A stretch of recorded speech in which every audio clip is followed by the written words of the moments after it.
오히려 파머가 없을 때도 좋은 효과를 낼 수가 있다라는 게 이번 경기를 통해서 좀 드러나지 않았나.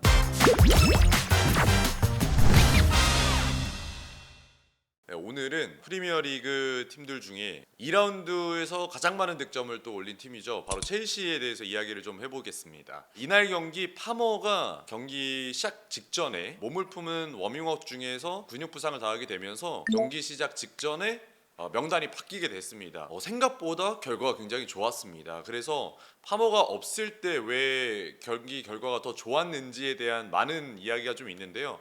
저희 역시도 오늘 첼시 파머가 없는데 왜 잘했나에 대해서 이야기를 해보도록 하겠습니다. 저희가 오늘은 전술판과 함께 설명을 좀 드릴 텐데요. 기본적으로 첼시 대형은 3-1-2-4의 대형이었습니다. 혹은 뭐 3-1-3-3의 대형이라고 보기도 하는데 오른쪽에 찰로바 그리고 가운데 토신 아다라비오 그리고 왼쪽에 쿠쿠레아가 위치를 했어요. 크리스탈 팰리스전에서는 인버티드 역할 혹은 뭐 조금 더 높게 올라가는 그야말로 이제 풀백들의 높은 전진 역할을 했었는데 이날 경기에서는 3백의 좌측 스토퍼 역할을 해줬고 중앙에 토신이 위치를 하면서 스위퍼로서 역할을 소화를 해줬습니다. 뭐 많은 팬들이 아시겠지만 크리스탈 팰리스전과는 이 자리는 역시 아첸퐁에서 토신으로 바뀌었다는 게 가장 중요한 부분인데 확실히 수비 지역에서의 패스 경로 자체가 좀 바뀌었어요. 일단 토신 아다라비오가 직선적인 패스가 가능하다 보니까 상대 1선과 2선을 관통하는 패스가 계속 나오게 되는 경우가 꽤 많았거든요. 리바이 코릴이 부상으로 빠져있기 때문에 이 스위퍼를 가장 잘할 수 있는 선수는 제가 볼 때는 결국에는 토신인데 매우 높은 질을 보여주면서 웨스트햄 선수들이 좀 안쪽으로 모일 수밖에 없는 그런 중앙 수비 형태를 구축을 하게 됐습니다. 좌측과 우측에 있는 스토퍼들이 조금 더 패스를 원활하게 할 수 있는 측면 공간이 널렸다. 이게 이제 수비 형태에서 조금 달라진 부분이고요. 두 번째로는 가장 중요한 것 중에 하나인데 기본적인 구조 속에서 보통 크리스탈 팰리스와의 같은 경우에서는 파머 선수가 공격형 미드필더인데 이 위치로 내려와서 볼을 받는 경우가 많았어요. 그러면 확실히 공격을 전개할 때 미드필더에 있는 자원들이 그만큼 안쪽으로 투입이 돼야 되는 움직임이 같이 동반이 돼야지만 공격 라인의 숫자가 어느 정도 수비 라인과 동일하게 맞출 수가 있는데 일단은 오른쪽을 봤을 때는 이스테방이 조금 더 밑으로 내려오면서 볼을 받아주고 오른쪽 풀백인 귀스토는 높게 터치라인을 벌리고 있는 형태로 구축이 됐고요. 왼쪽 같은 경우에는 오히려 쿠쿠레아가 좀 더 올라가서 볼을 받는 경우도 꽤 많았고 이 공간에서 그러면서 엔소는 자연스럽게 공격 선수들을 지원해 줄 수 있는 좀 더 높은 위치까지 배치가 되기도 하고 혹은 당연히 엔소가 내려와서 볼을 받는 경우가 많았습니다. 그러면 이제 가장 중요한 거죠. 파머 대신 주앙 페드루가 공격형 미드필더 위치에서 뛰었을 때 어떠한 효과가 있었는지를 보겠습니다. 사실 이 설명을 먼저 드려야 될 것 같은데 제가 생각했을 때는 마레스카 감독이 파머를 어쨌든 선발로 쓰려고 했었고 거기서 부상을 당했단 말이에요. 이러한 구축을 원했던 건 아니었던 것 같아요. 쉽게 말해서 리안델락과 주앙 페드루를 최전방 그리고 그 밑에 배치하는 구조를 원했던 건 아니었던 걸로 추측이 되는데 결과론적으로 이 두 선수가 배치가 되면서 매우 좋은 효과가 일어났습니다. 일단 기본적으로 앞서 말씀드린 것처럼 볼을 받으러 내려가는 선수가 파머가 아니기 때문에 상대 5백에 대한 3명의 중앙 센터백이 구축이 될 때 이 3명의 중앙 센터백에 대한 가운데 스위퍼에 대해서 2명의 수적인 우위 상황이 꽤 많이 발생이 됐습니다. 그래서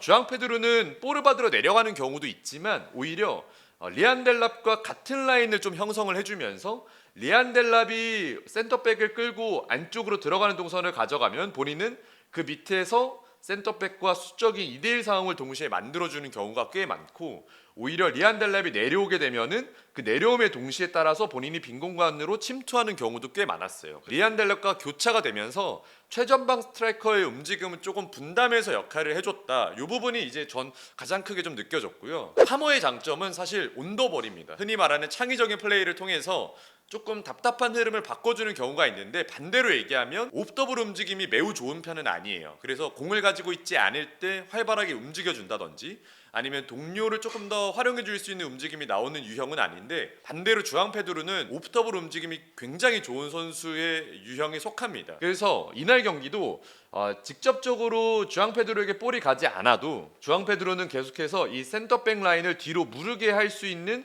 뒷공간 움직임을 계속해서 가져갑니다. 그래서 사실 이런 역할은 리안델랍이라든지 아니면 페드로네투 쪽에서 많이 나오는 움직임이거든요. 터치라인을 깊게 올라가면 상대 센터백은 내려가고, 그러면 순식간에 미드필더와 백라인의 간격이 벌어지게 되다 보니까 이 사이 공간에서 볼을 잡는 경우가 많은데, 네투도 이렇게 움직여주고 리안델랍도 움직여주는데, 거기에 계속해서 주앙 페드로의 동선도 센터백의 뒤를 파는 움직임이 나오다 보니까 이 센터백들의 간격이 계속해서 조절이 안 되고, 그러다 보니까 옵사이드 트랩이라든지 아니면 선수들의 간격이 조금씩 벌어지는 구간이 발생이 됩니다. 실제로 리안델랍이 내려와서 센터백을 끌고 볼을 받았을 때 그 근처에서 주앙 페드로가 2대1 수적인 우위를 만들어주는 움직임, 그런 가운데서 2대1 패스를 통해서 이스테방이 하프 스페이스를 돌파했고 크로스를 했고, 여기서 이제 뒤에서 침투하던 엔소가 마무리를 한 득점도 나왔거든요.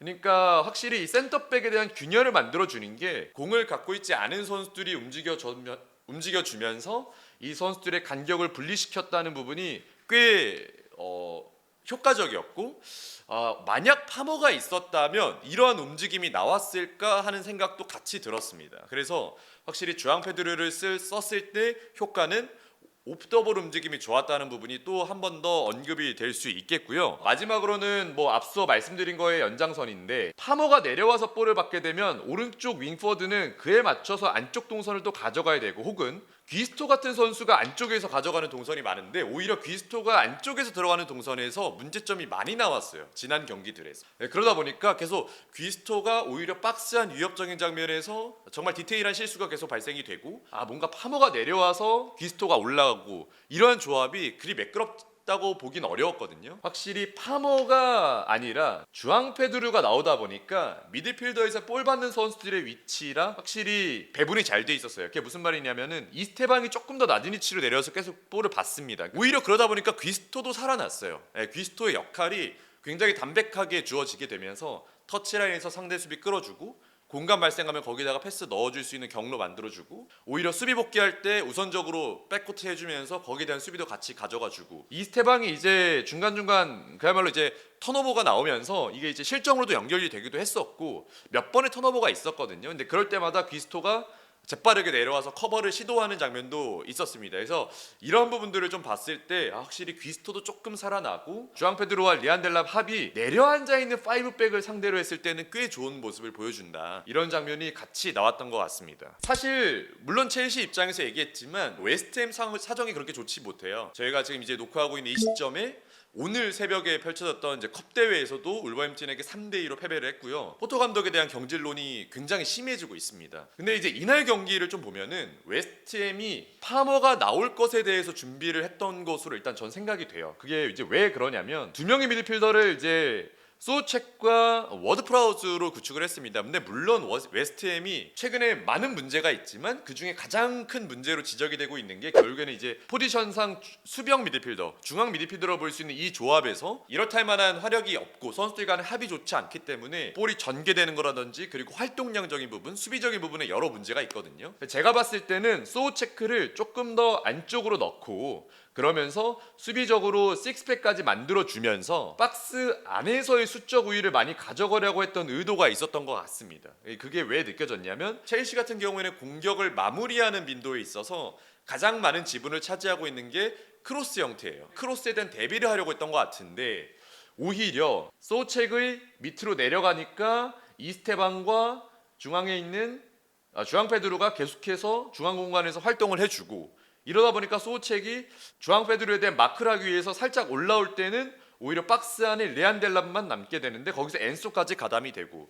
그러니까 소책의 움직임을 계속해서 끄집어낼 수밖에 없는 움직임이 나왔거든요. 오히려 파머가 나오지 않게 되면서 스스로 플랜에 좀 꼬이게 되지 않았나. 사실 이날 경기는 전체적으로 처음부터 조금 꼬였던 웨스트햄이었어요. 물론 현재 수비 폼도 굉장히 좋지 못하고, 미들 지역에 있는 선수들의 어떤 개개인의 폼도 매우 떨어져 있는 상태이기 때문에 그냥 상태가, 현재 이제 스쿼드의 상태가 좋지 못해서 진 거 아니냐라고도 이야기할 수도 있지만, 오히려 이제 전술적인 부분도 본인들이 준비했던 거에 완전히 어긋나는 방향으로 좀 흘러갔다. 그게 마레스카가 원했던 흐름은 또 아니었던 것 같은데, 결과적으로는 파머가 빠지면서 거기에 주앙 페드로가 들어가게 된 게 이러한 어떤 굴레로 연결이 된 것 같다라고 또 추측해 볼 수 있습니다. 사실 1라운드 크리스탈 팰리스전에서는 굉장히 어려웠어요. 그래서 그 경기가 끝나고 무슨 얘기가 있었냐면 뭔가 이 파리 생제르맹 전에서 봤던 희망이 약간 한풀 좀 꺾이는 그런 부분이 좀 있었단 말이에요. 아, 이번 시즌도 내려앉은 팀 상대로 좀 많이 답답할까?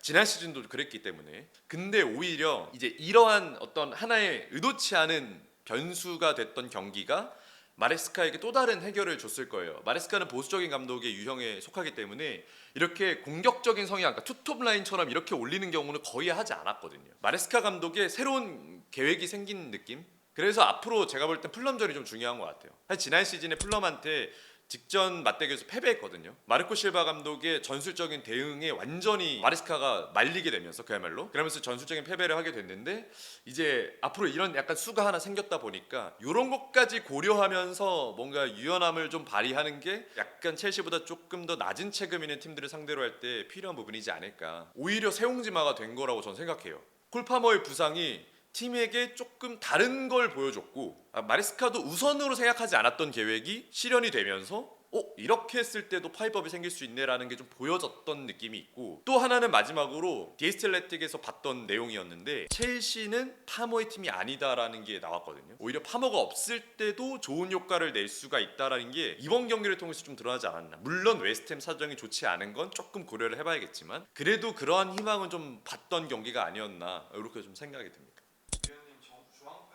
그러니까 이제 이완우, 정우원 투톱 라인이 됐다. 요거를 오늘 설명드린 겁니다.